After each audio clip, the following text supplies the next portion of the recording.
De Ruana por Colombia. Muy buen día a todos ustedes. El día de hoy nos hemos puesto la ruana por Colombia y le vamos a preguntar a la Dirección Nacional de Bomberos, ¿existe relación laboral encubierta en Bomberos Colombia? Cada quien sacará sus opiniones al respecto. Es pertinente que el servidor público es responsable por acción y omisión según el Código Único Disciplinario. Como es de conocimiento, existe la Ley 720 del 2021, por la cual se reconoce, promueve y regula la acción voluntaria de los ciudadanos colombianos. Es muy bien conocido en la Ley General de Bomberos el reconocimiento de los cuerpos de bomberos voluntarios oficiales aeronáuticos en el país. Han existido algunos presuntos testimonios de voces silentes de bomberos voluntarios que de su bolsillo tienen que pagar para una capacitación ante las escuelas de bomberos reconocidas por la Dirección Nacional de Bomberos de Colombia. También presuntamente se sabe que en algunos cuerpos de bomberos voluntarios no se encuentran afiliados al Sistema General de Seguridad Social, Ley 100 de 1993, porque presuntamente dichos bomberos, con el solo hecho de estar afiliados al CISBEN, es más que cobertura suficiente para cualquier accidente o enfermedad. Por lo tanto, no han existido estadísticas de la Dirección Nacional de Bomberos en cuanto a accidentes en el cumplimiento del servicio u otros. Pero es imperativo hacer recordar la Ley 1562, por la cual se modifica el sistema de riesgos laborales y se dictan otras disposiciones en materia de salud ocupacional. ¿Qué se dice el artículo primero? Que el sistema de riesgos laborales es el conjunto de entidades públicas y privadas, normas y procedimientos destinados a prevenir, proteger y atender a los trabajadores de los efectos de las enfermedades y los accidentes que puedan ocurrirles con ocasión o como consecuencia del trabajo que desarrollan. En específico, su artículo 13. Son afiliados al Sistema General de Riesgos Laborales. A. En forma obligatoria. Literal 6. Los miembros de las agremiaciones o asociaciones cuyos trabajos signifiquen fuente de ingreso para la institución. Los miembros activos del Subsistema Nacional de Primera Respuesta y el pago de la afiliación será a cargo del Ministerio del Interior de conformidad con la normatividad pertinente. Pero ¿quiénes son los miembros activos del Subsistema Nacional de Respuesta del Ministerio del Interior? Eso está claro en la Ley 1506 del 2012, por medio de la cual se crea el Subsistema Nacional de Voluntarios de Primera Respuesta y se otorgan estímulos a los voluntarios de la Defensa Civil, de los Cuerpos de Bomberos de Colombia y de la Cruz Roja Colombiana, y se dictan otras disposiciones en materia de voluntariado en primera respuesta. En su artículo 3, los integrantes son: el Subsistema Nacional de Voluntarios en primera respuesta estará integrado por A. Voluntarios acreditados y activos de la Defensa Civil colombiana. B. Los voluntarios acreditados y activos de la Cruz Roja colombiana. Óigalo bien, activos. C. Los voluntarios acreditados y activos de los cuerpos de bomberos y demás entidades autorizadas por el Comité Nacional para la Prevención y Atención de Desastres de conformidad con el artículo 16 de la presente ley. ¿Qué define esta ley en cuanto a voluntario? En concordancia con la Ley 720 del 2001, se entiende como voluntario toda persona natural que libre y responsablemente, sin recibir remuneración de carácter laboral, ofrece tiempo, trabajo, talento para la construcción del bien común en las entidades de que trata el artículo 2 de esta ley, que ya se había hablado. Es muy claro que en la ley de bomberos voluntarios se les exige una disponibilidad de 300 horas sin recibir ninguna remuneración al respecto, porque el presunto argumento con que las administraciones del orden departamental, municipal, territorial aducen que eso es un servicio voluntario y por ende los voluntarios no reciben salarios. Como ya se había citado en la ley 720, es claro su objeto, La presente ley tiene por objeto promover, reconocer y facilitar la acción voluntaria como expresión de la participación ciudadana, el ejercicio de la solidaridad, la corresponsabilidad social, reglamentar la acción de los voluntarios en las entidades públicas o privadas y regular sus relaciones. Tenemos un aspecto muy interesante en lo que se expone y esa es la palabra llamada disponibilidad, la cual, según el diccionario, es una cualidad de disponible o de conjunto de fondos o bienes disponibles en un momento dado. En este sentido es pertinente agregar algo que últimamente y en muchos convenios interadministrativos, acuerdos, aparece una frase muy particular e interesante llamada la necesidad del servicio. Esta frase constituye un concepto jurídico indeterminado que otorga a la administración un margen de apreciación en orden a concretar circunstancias que entienden que concurren en el caso concreto para el ejercicio de esa facultad, debiendo aportar al expediente el material probatorio necesario para acreditar que su decisión viene apoyada con una realidad fáctica que garantiza la legalidad y la oportunidad de la misma, así como su congruencia y los motivos y fines que la justifican. La sola invocación de necesidad del servicio no será suficiente para sustentar la decisión de la administración, sino que aquellas también deben ser precisadas. Y esto está conexo al concepto jurídico indeterminado. La necesidad del servicio es un concepto jurídico indeterminado que tiene la administración. El concepto jurídico indeterminado es el que se usa en una norma para indicar de manera imprecisa un supuesto de hecho. Por ejemplo, en el artículo 138 del Código Penal dice, el que matare a otra persona será. Ese es el supuesto de hecho, la conducta que pretende regular toda norma jurídica. Por ejemplo, en el campo administrativo, interés público, urgencia, necesidad o utilidad. Basta fijarse en su gran capacidad de abarcar situaciones sin necesidad de determinar claramente sus detalles o en qué consiste. De este modo se consigue que las normas que los usan sean flexibles y duraderas, precisamente por el carácter impreciso de su enunciado, sin dejar de indicar a la vez suficientemente lo esencial de su esencia. La función del concepto indeterminado es precisamente expresar lo que el legislador intenta cuando ello puede darse de distintas maneras, incluso desconocidas en el momento de dictar la ley. El principal problema se plantea cuando se usa para expresar requisitos a los que debe atenerse la actuación de la autoridad para ser legítima. Pero primero vamos a ver esto de las necesidades del servicio o las razones especiales del servicio. Su historia en la vía de la ley se remonta hacia 1978 con la expedición del decreto 1042, el cual se encuentra casi que extinto pero se mantiene vigente. En dicho decreto, esta definición está dada de necesidad de servicio para justificar un pago de horas extras o salario, y su base se justifica en que el Estado es el nominador, el que tiene la plata, y necesita de servidores públicos para garantizar la prestación de servicio del Estado en todo el país. Pero si regresamos al decreto 1042, podemos encontrar referente a las necesidades del servicio, aparece razones especiales del servicio. Cada quien analizará. Vemos en su artículo 36 del decreto 1042 que está clarito de las horas extras diurnas. Cuando por razones especiales del servicio fuere necesario realizar trabajos en horas distintas de la jornada laboral o ordinaria de labor, el jefe del respectivo organismo o las personas en quienes éste hubiera delegado tal atribución autorizarán el descanso compensatorio o pago de horas extras. En este artículo se encuentra una frase rectora, el jefe del respectivo organismo, o como se conoce, la autoridad nominadora. De igual manera aparece en dicho decreto, en su artículo 40, del trabajo ocasional en días dominicales y festivos.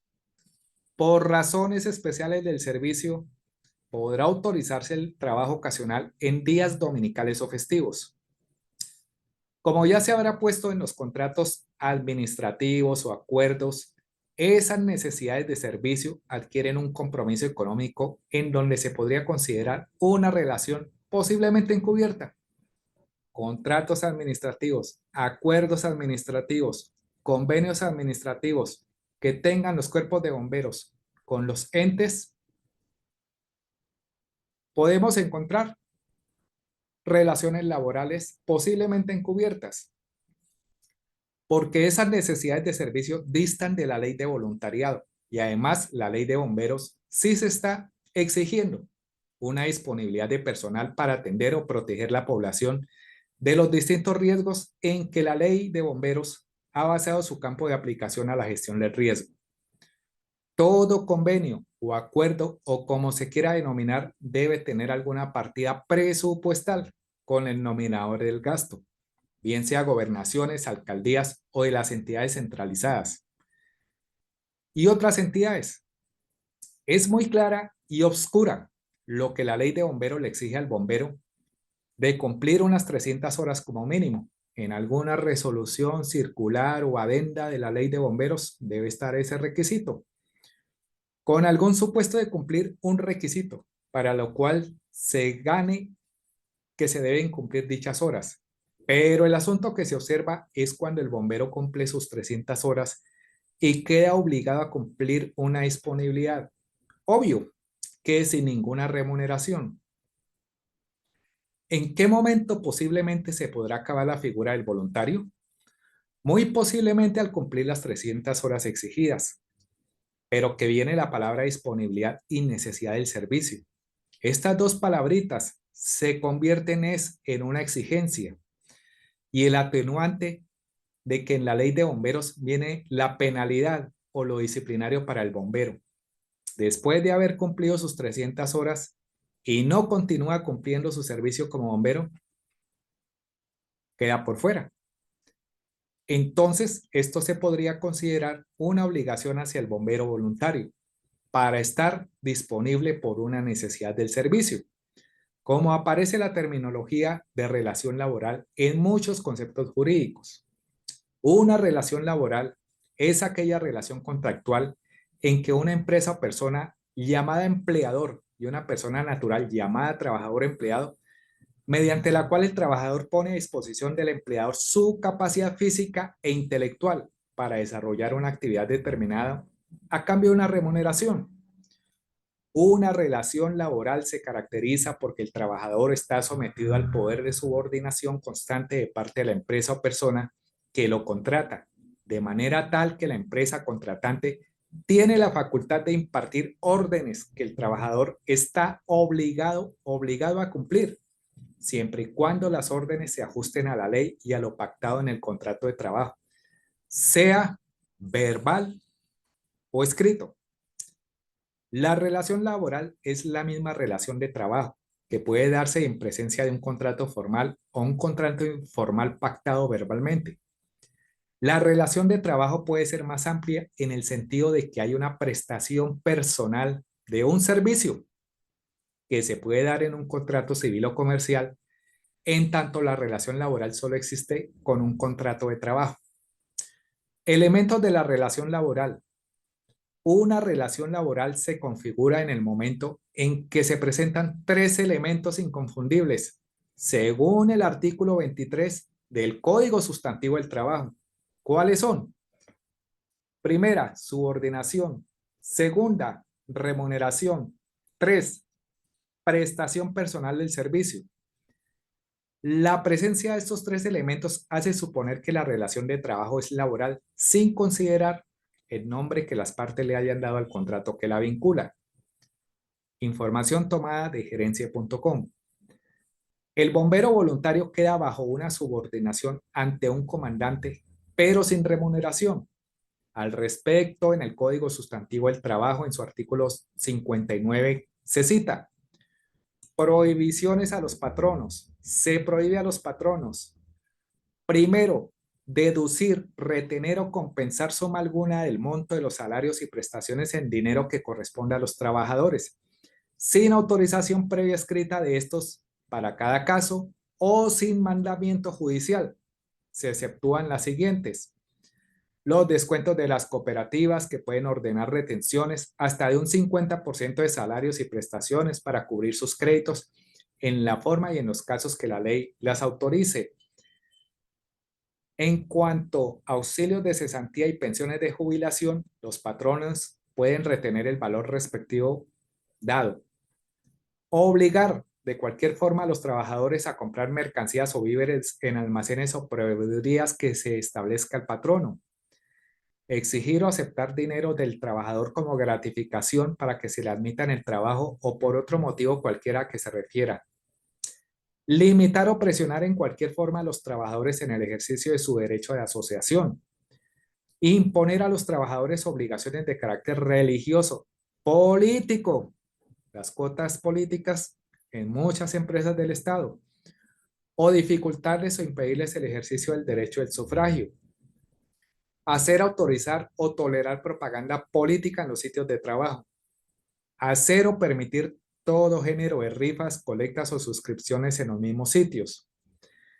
Emplear en las certificaciones de que trata el artículo ordinal séptimo, el artículo 58, signos convencionales que tiendan a perjudicar a los interesados o adoptar el sistema de la lista negra, cualquiera que sea la modalidad que utilicen, para que no se ocupe en otras empresas a los trabajadores que se separen o sean separados del servicio. Ejecutar o autorizar cualquier acto que vulnere o restrinja los derechos de los trabajadores o que ofenda su dignidad.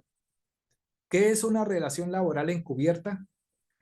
Como lo expresa la recomendación 198 de la Organización Internacional del Trabajo, se entiende que existe una relación de trabajo encubierta cuando un empleador trata a un empleado, como si no lo fuese, de una manera que oculta su verdadera condición jurídica y que pueden producirse en situaciones en las cuales los acuerdos contractuales dan lugar a que los trabajadores se vean privados de la protección a que tienen derecho.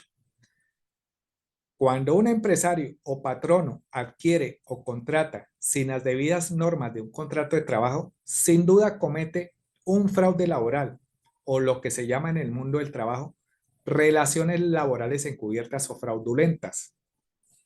El bombero tiene subordinación de su comandante y el comandante muy presuntamente subordinado de los nominadores, llámese alcaldía, gobernación y demás.